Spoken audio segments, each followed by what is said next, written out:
call to order the Thursday, June 27th, 2024 special meeting of the Board of Education for Huron City Schools. Can you call the roll, please? Mrs. Henners? Yes. Mr. Rager? Yes. Dr. LeFay? Here. Mrs. Hartley? Here. Here. Let's stand for the Pledge of Allegiance, please. I pledge allegiance to the flag of the United States of America and to the republic for which it stands, one nation, under God, indivisible, with liberty and justice for all. Thank you. We need an approval for tonight's special meeting agenda, please. So moved. Second. Okay. Mr. Rager? Yes. Mrs. Hartley? Yes. Dr. LeFay? Yes. Mrs. Henners? Yes. Matt? Yes. Okay. We will go to Mr. Linderios for treasurer recommendations. Well, thank you guys for meeting Thursday, giving me a little bit of time to get this all taken care of. We got all the payrolls done. We're completely done for the fiscal year, thankfully. So what I have for you is I have the final appropriations for the 2024 on there. I threw on all of the advances and transfers that we did. I am going to put that on the July 8th meeting for actual approval. I just wanted you to see it, give you a little bit of a heads up in case you guys had any questions about it. So total advances was $34,050.50. Total transfers, and those were, the two transfers were to athletics and food services like we had talked about. It came up to $90,669.98. The second part of that is the temporary appropriations for FY25. I'm setting that at 25% of the FY24 appropriations through October 1st. I'll have final appropriations for you all, definitely in September, maybe even before that, but we'll go from there. Any questions on any of that?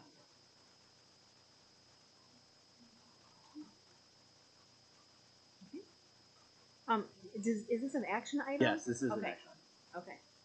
So we need a motion to accept the appropriations for FY24 and FY25. Second. Mrs. Henners? Yes. Mr. Rager? Yes. Dr. LeFay? Yes. Mrs. Hartley? Yes. Yes. All right. We're going to move on to item number 4, which is board discussion. Yeah, so I was asked to prepare some information about busing service for 24-25 school year. So we are well into planning for the 24-25 school year, and we are maintaining, plans currently are to maintain the service level that we have. So as a reminder, kindergarten through 5th grade, they're eligible to ride with no mileage restrictions. So any student in grades K through 5 are eligible for a bus, and we've had kids on Cleveland Road, basically across from Buckeye, ride the bus because, the parents are like, I'd rather my kid not cross that street. So get them on the bus, and then they zip them over to Woodlands. And then in 6th through 8th grade, students have to be at least 1 mile radius away from McCormick. And so that's the way, as they say, the crow flies, not like a driving mile. And so we serve a little bit fewer students. We serve fewer students there. And then at the high school level, as far as for neighborhood service to the schools, we continue to have no service, but we do have high schoolers riding buses. So students attending EHOBE are transported to and from the high school campus to EHOBE. Students with disabilities may be eligible for transportation as determined by their IEP team. And then also if a student's determined homeless under the federal laws, the McKinney-Vento homeless laws, they are eligible for transportation to ensure smooth continuation of school. Additionally, we have our truancy group that works with students and families when students have excessive absences or truancy. And through those, if transportation surfaces as a reason that they're not getting to school, provisions will be considered and provided. And really, if there's any student that has a hardship getting to school, we're going to find a way to get them there. So we're not just going to say, like, tough, like, go find your own school or find your own way to school. Additionally, we have sometimes through the truancy part, we'll have a student who consistently miss first period. And when we talk with the student and the family, they're like, look, I work third shift. By the time I get home, I can get my kid to second period class, just can't do it. Like I can't get my kid to first. So working with the high school principals and guidance counselors, they'll purposely schedule that kid a first period study hall, which we don't expect them to be at attending, and it doesn't count as a truancy then. And then their first class of the day would be second period. So case by case, we work with students and families to ensure that kids can get to school as needed. So, are there any questions or? I have a question I have is it proving out that we are actually having the cost savings from not doing the high school busing that we had projected that we, if you have those numbers on that? Yeah. So, so pulling some data here, a 10-year look back in 2015, 16, 17 school years. So like the 14, 15, 16. We had 10 buses, and we served 830, and then in the last year of those 10 routes, we had 620 served.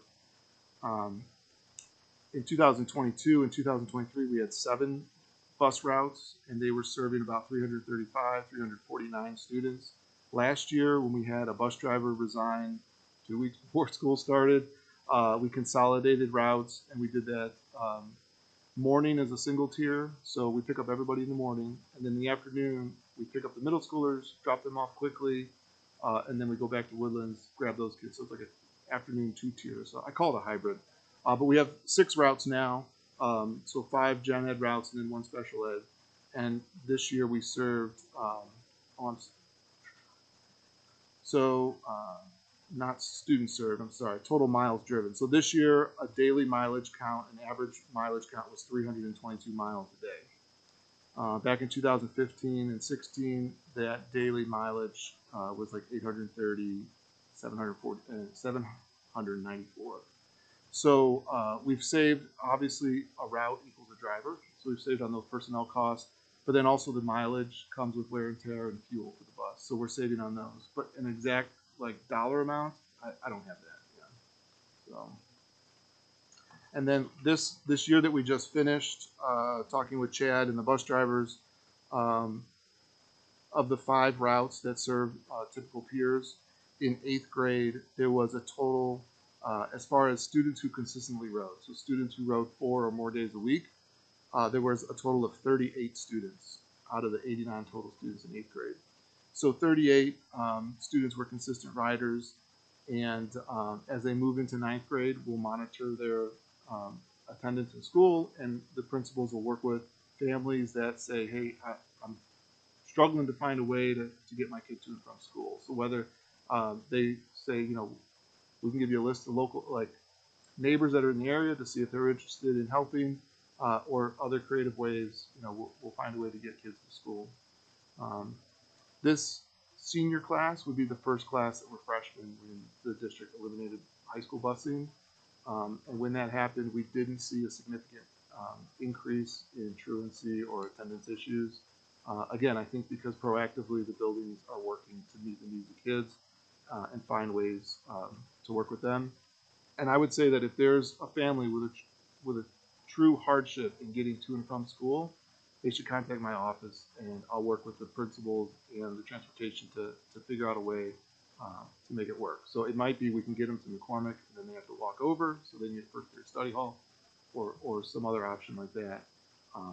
Because you know, we have the stay in the game, you know, encouraging school attendance, and school attendance is key for success. And if you can't get to school, then that's going to be a problem. It's going to be a barrier for you to have success. So, you know, so we're willing to work with families on that. You know, obviously, if student attendance during the last 2 years, if student attendance were to tank, I would probably be coming to the board recommending we need to relook at restoring high school busing. Because it's been relatively positive, we haven't felt an attendance impact when we eliminate high school busing. It's been one of those cost-saving measures that we continue to have rolling. All right, and then lastly, I asked Chad for, you know, trips other than like to and from neighborhood routes, and so he listed out academic trips, and then field trips. So academic trips would be like choir, academic challenge, the science class doing water sampling, and the TLC class when they go down to Woodlands once a week. So the number of trips per building, so at Woodlands they had 3 academic trips, at the middle school they had 12, and at the high school they had 36. And then field trips, we go all the way from the Cleveland Museum of Art, Rock and Roll Hall of Fame, the Football Hall of Fame. I know that one because I drove it. OGO and others. At Woodlands there were 17 field trips last year. At the middle school they had 6, and at the high school they had 4.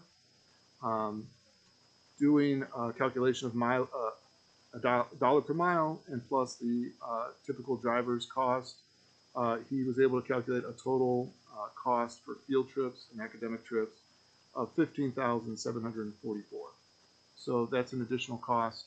And again, by saving on not having high school busing, it doesn't force us to look at these learning opportunities to say, is that a place where we can save?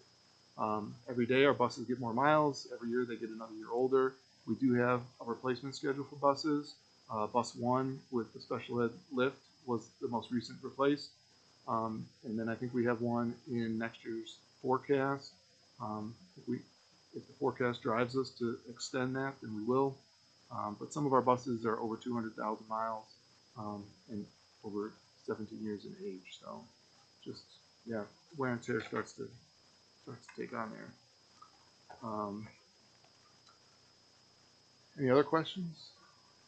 We bus to all the athletic events, is that correct? We bus to athletic events, yeah. So we try to consolidate, like baseball, softball, we'll carpool when we can. There were a few times where we just didn't have drivers, and so those teams had to work with families and carpool to get there. But yes, we do bus to away events. Yep. Do we have a total on how much we spend busing? Because I know there's some significant distances. Yeah, I didn't ask Chad for that one, Okay. so I can work to get that. Okay. And that would also include like band, Friday night band and stuff like that. So I think they have 2 buses and football has 2 buses. So, yep. But yeah, I can work to get that. And so, yeah, any other questions? I have a question. Yep. How many, if you can recall, has this been a hot button topic for you? Have you been contacted by parents asking to restore high school busing? Or is it more community members reaching out to, certain board members to say restore? I mean, I'm just wondering. Yeah, no, I would say for me and calls I get from parents with relation to their students, it has not been the top 5 item. I could probably count on one hand the number of times parents have called me and we've talked about busing. I know that sometimes people will put it out there as like they can't even do high school busing. Well, there's a lot of other stuff we do. There's a lot of other great stuff we do, and we try to resources are limited, so we try to invest those in those areas that have the most impact. And am I correct in that we are not required to bus for high school, correct? That's correct. Right. It's more of a service that we were providing. That's correct. Yep. Yep. So. I guess my concern, my concern with rolling out high school busing is then are we going to get inundated or asked for getting rid of pay to play? Is that the next thing that's going to be asked to get rid of? And I can understand if you undo one to undo another policy. And if we were to restore high school busing, 1 mile radius, assuming that that's at least where the conversation would start, because that's what the middle school is. A 1 mile radius from the high school to the west is Mansfield Road. So if you're familiar with that little, but that road. And then to the south would be about where Blue Catering is. And then to the west would be just past the bridge, River Road. So if you're inside that circle and it was a 1 mile no bus radius, you still wouldn't be eligible. So obviously if you lived across from Huron Market, you'd be inside that 1 mile radius. If the board said, well, let's do it. What's a 2 mile radius? To the west, that would take you out to Sawmill Creek. To the south, it would take you to Route 2, Thunderbird Hills area. And then to the east, it would take you through part of Eagle Crest. So, Part of it. yeah. But you walk to the other part Right, and pick up the right. bus. But it doesn't include Huron Green. Right. It 2 miles is part of Eagle Crest, but not Huron Green. Okay. Well, green No, is it further would, out. It would Yeah. pick up outside of 2 miles. Anybody outside of Oh, anyone outside, Outside. of 2 Outside, miles? yeah. Okay, not. Yeah, that's And where it then- 2 miles, starts. okay. Yeah, and then the other part that made this like hybrid 2-tier thing work in the afternoon was with the middle schoolers, when we drop them off, we might drop them off at the corner of the street and they have to walk home. Whereas with the little ones, especially kindergartners and really all the way up through 5th grade, if we can get them as close to curbside as we can, so that's another element of a nice service. I've been in districts where they do cluster pickups, and so everyone walk to the end of your development. We're going to come down Cleveland Road and pick you up, pick you up, pick you up. It's an efficient way to do it, but it adds kids walking and things like that. And I know there are some that they live on like a dead end street, so it's hard to get a bus down there and get that thing turned around. So they do have to walk. We look at those and we try to have a balance of service, both efficiency and then equity for the kids that are eligible for service. So. What is the latest? I mean, if this was to change, it would have to change immediately because our bus routes being worked on now. Realistically, bus routes are set now, and as kids enroll, we add them to a route or take them off a route. But yeah, they're really set now. We start looking at this February, and we move forward from there. So it wouldn't have to be decided February, but it's really at this point we're getting ready for the August buses to roll. If we were to restore high school busing to any capacity, I would anticipate it's going to have to push some of the start and end times of the building, and that might interfere with students and parents who enjoy dropping their kid off before they go to work. If we picked up all the middle and high school kids, and then we did a second run in the morning, picking up the elementary kids, but the parent has to leave the house to get to work, there could be more stress for families where, hey, I now have a 20-minute window where my 3rd grader is unsupervised. So what do I do? You know. We managed it before, so I think, if we're gonna do it, we look at it, families do adjust as we see. So I think we managed it before. I'm confident we can manage it again. It's just deciding what that looks like. I wonder if it's worth considering, like, putting a placeholder down in February to kind of revisit this issue. I mean, I will say the one stat that causes me a little bit of pause is the idea that almost half of our 8th graders are taking the bus. That's a lot. Because in the past we were told, here we were quoted like, maybe like 20, 25 kids, what total in the high school were taking buses, and maybe some of that 38 is not there too. For whatever reason, they have siblings that can drive. There's probably all sorts of reasons, but it's not an insubstantial number of kids that were using that service that are now going to be freshmen. So, I like the fact that, and I think it's important that the messaging get out that if somebody is stuck, like we'll help them solve it. 100%. They need to contact me, and we'll find a way to get them to and from school. And so, that piece, but I wonder if, our commitment on our side is to regroup in February, see where things are at. I mean, the thing that sticks in, I think, some of the communities' cry is this was done, and it wasn't subtle. It was done as a punishment for the levy going down at a time where pay to play and they didn't call it anything other than it is. Like, this is what's going to happen. We were still paying the $50,000 to the Parks and Rec at the time, but we took away busing and we instituted pay to play. So I think the community understandably has like a sour taste in how that was implemented. And I think it makes sense to revisit it. At some point we have to make choices as to where we put our resources and all of that. But I feel somewhat comfortable in the idea that, like, hey, if you've got a kid that's sitting out in the township who's dad's driving a long haul truck and doesn't have a ride, like we'll figure it out for him. Like we'll help you get there. Like we're not saying you're on your own.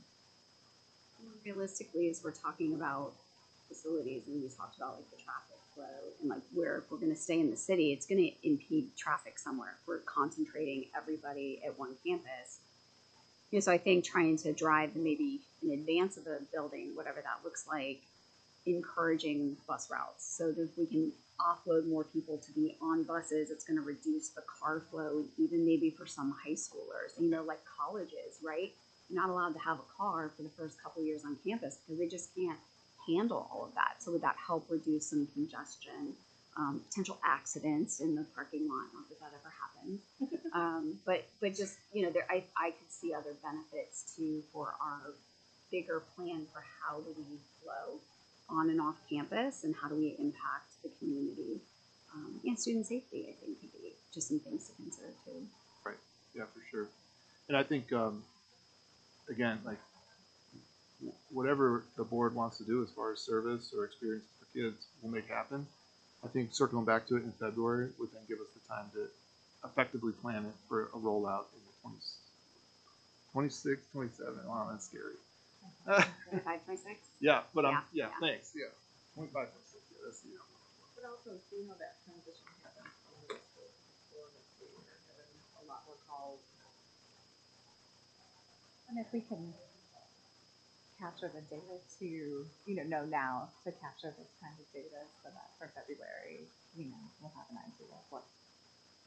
Really, some of it too would be continuing to build our bus driver sub pool, because when a sports program or arts program has to leave at a certain time to get to a competition, well, our regular drivers can do that, but then who's driving their route, right? So I'm willing to do it, but I appreciate you we being need back others up. jumping on board too. See that in there, James, and maybe this is something for, you know, our new activities and athletics director to consider. I do know that we have had certain teams make some trips that are like, they're long trips. You know, I think our football team just entered into having Dayton Dunbar on our schedule. It's a 3.5-hour drive. Now I know they're coming here this year, but I assume at some point it's reciprocal. Like Yep. that's taxing on a school district that is running thin on transportation and bus drivers. And I wonder if that's something that, you know, we take a look at as we make non-conference choices about who to play, and like that some of that stuff be considered even during the school year when, for whatever reason, we are in Shelby, Ohio more than I can imagine. It's an hour and 15 minutes away, you know. So I mean, those types of things, you know, to really kind of challenge each other on, because it is such a strain on our resources. And you've got to think that somewhere between now here and 75 miles away, there's got to be other schools we can compete with. Yeah, and sometimes we can compete with them; they don't want to compete with us because we have good programs. So yeah, we do search hard and wide, and I think with the new set of eyes coming in next year, it'll be a new opportunity to look at that stuff again. So for sure. While we were talking, I kind of had a thought, and I don't know how practical it would be, but since you have the afternoon second route with McCormick, and a lot of times the school schedule is less than a lot of people's work schedules, so like people might be able to get someone to school, but then it gets really hard to pick someone up because they have to work 8 or 10 hours or whatever. Is there a way we could potentially offer the high school on that middle school route in the afternoon for a year and see? Like, I mean, I know you'd have to get here or get them there or whatever, but it's just like maybe an intermediate step to like. Let me look into it because I'm not sure if we can offer like one-way service. Yeah. Is it even Right. allowed? And so if it were to be allowable, then that could be an option. Because in the morning we have some 8th graders start here for geometry, and then they get shuttled back over. So it could be a similar thing in the afternoon. Those who need a ride could get shuttled to McCormick and then dispersed to their route buses. A lot of times it's probably your freshman and sophomore that need the help, but And the other one too is extracurriculars. We have a high participation rate in extracurriculars, and we offer more of those at the high school than at McCormick. So correct. Yeah. Actually speaking, I guess the question would be, you know, is there some sort of for high school, you know, could there be some sort of like open study table or something that if you were having a challenge, wait until 4:30 or 5 to have somebody pick you up. The library is also an option if folks can make good choices while they're there. But yeah, I mean, like, would we have something, or your practice doesn't start till 4:30? Is there something that would allow somebody just to stick around and do some homework until then? Sometimes I will admit that I didn't realize my daughter was like almost hiding in the locker room Yeah. in middle school because she had like a half-hour gap between school ending and practice, and I couldn't get her. And, you know, just I didn't know what was happening until after the season was over, and I was like, wow, that seems like it shouldn't have happened. So And the rule was like they can't stay, They- but you're that was like, the rule, yeah. where are they gonna go? You know, Yeah, for we a can half look at hour. Yes, my kid was having. I mean, they may do. They didn't Yeah. complain. Well, like your kids make good choices. Yeah, right. I mean, and, Not you everyone. know, I'm not proud of that. I'm just kidding. Yeah, so is our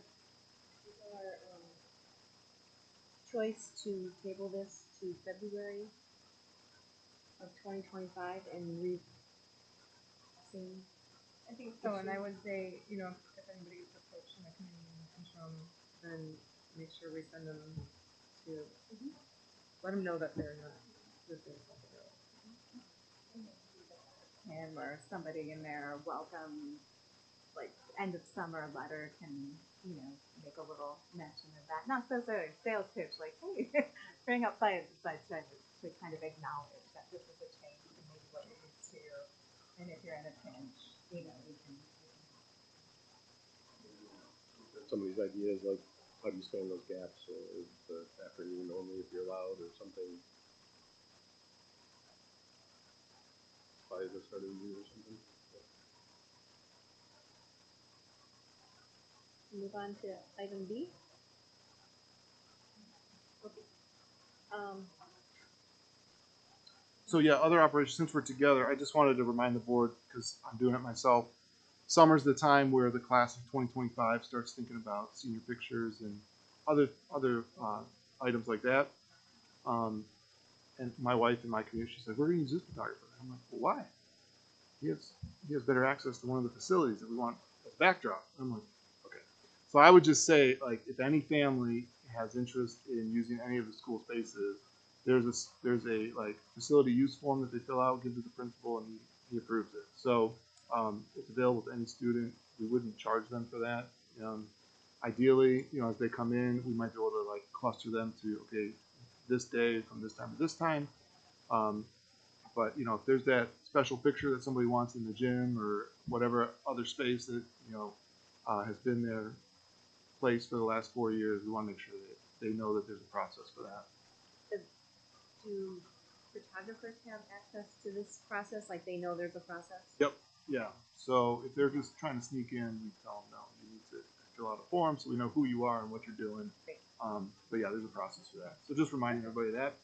And then the other one is the OSBA Journal. I think it's quarterly came out, and you know, nice summer read. There's one in here about how does your policy garden grow, and so they make an analogy of a garden to board policy, and they talked about like in a garden, sometimes there's weeding, sometimes there's planting, and sometimes there's maintaining.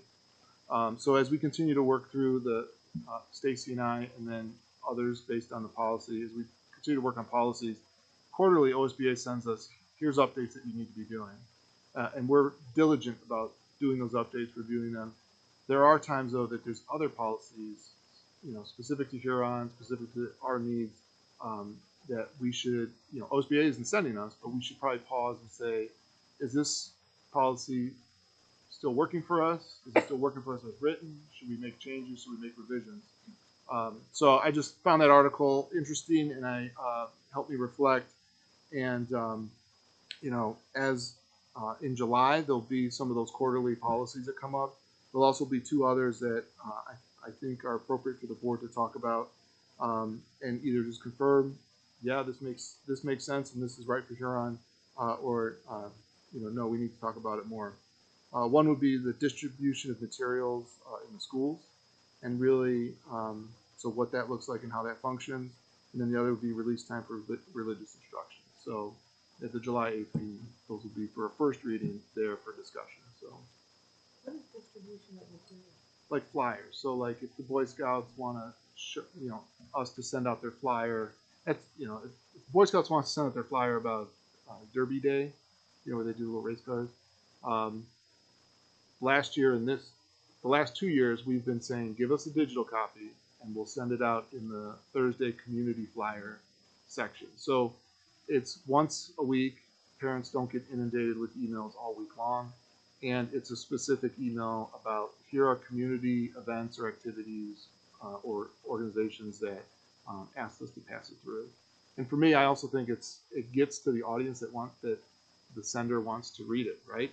A lot of times at the end of the school year, at the end of the quarter, parents are cleaning out their kids' book bag and all these flyers are at the bottom, right? So, and it's also an efficient use of cost, right? So it doesn't cost much to process a digital flyer and email it out compared to printing, 500 for a building and doing all that. So,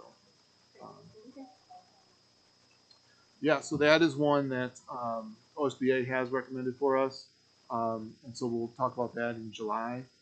And Requirement is we have to have it implemented by 2025. correct. July was a year. Yeah. So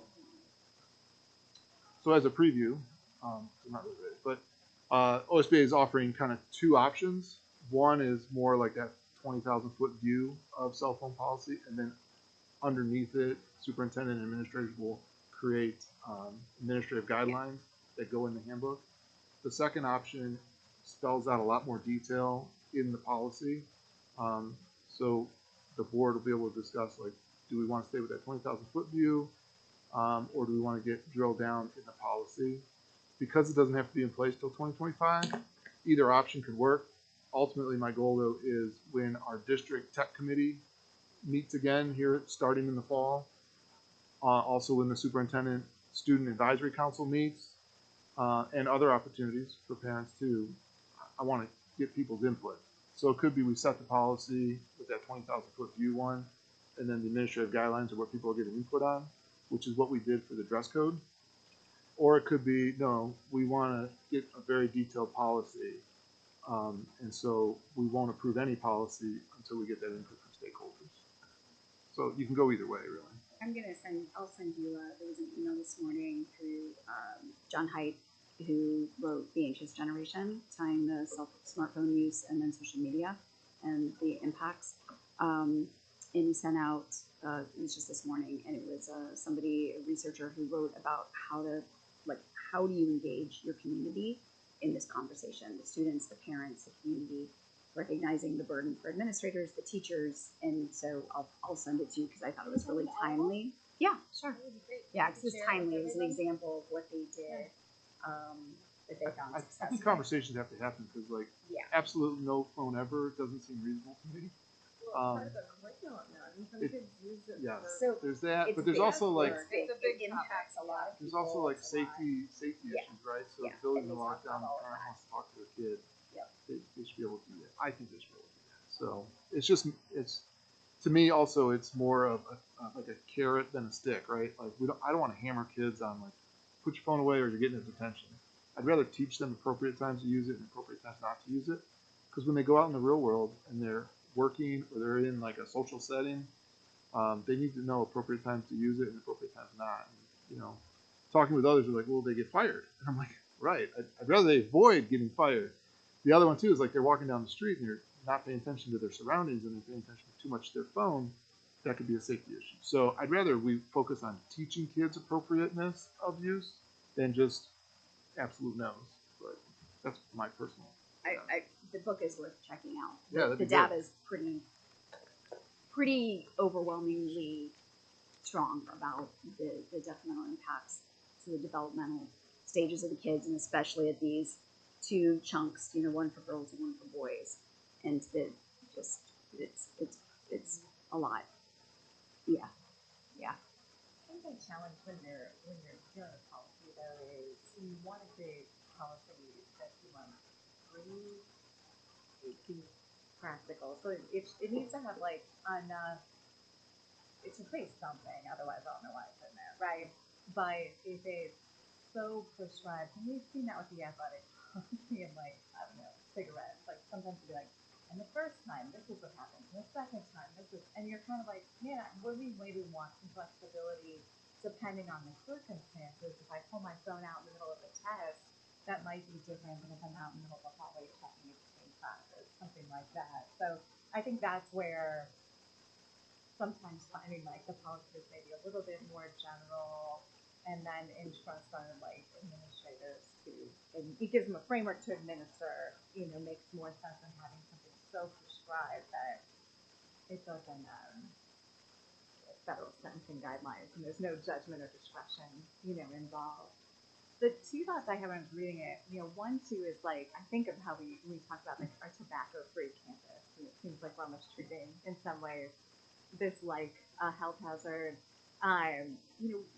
Like our staff and our teachers, like how do we promote consistency and alignment so that we're not telling kids you can't have a phone in class, but their teachers second. And I'm not saying this happens, but I mean, there's. So I think that's an interesting, maybe with the union stuff to talk about. They're adults, they have kids and families and parents, so we want to be practicable with how do we have that consistency so that. And then, are there schools where phones are not appropriate? Like I know Brian just left, but like, is there a scenario where like kids at Woodlands, like it's appropriate for them to have phones, or is like trying to administer at that age so problematic that we do have kind of all or nothing? I don't know the answers to these, but these are like the questions that go on in my head, Yeah, and I totally agree. Like, we need input from the people who are gonna really in the classroom carry it out, right? And the parents that are gonna receive those calls of little Billy was on his phone again today. So, Yeah, and smartwatch. I know, And yeah, smartwatch. it's not just right. You're absolutely any kind of electronic device. Yep. Because we know that who knows what will come up 5 years from now, 10 years from now. Yep. Whatever happened to Google Glass? that's all I have really for. Any new business? Don't believe so.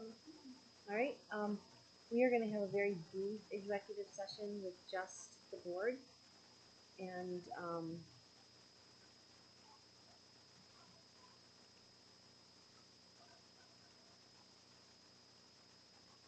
after our executive session, we're talking about, employment, compensation.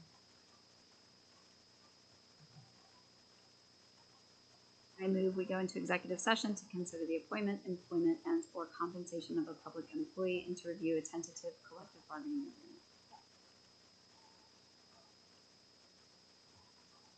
We'll be brief, so. Mrs. Thanks, Brian. Mrs. Hart, Mrs. Hartley, Yes. Dr. LeFay, Yes. Mrs. Henners, Yes. Mrs. Mass. Yes. Thank you all too. I will open it. I appreciate it. Yeah.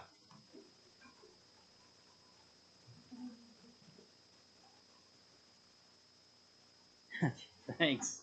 It's been rough.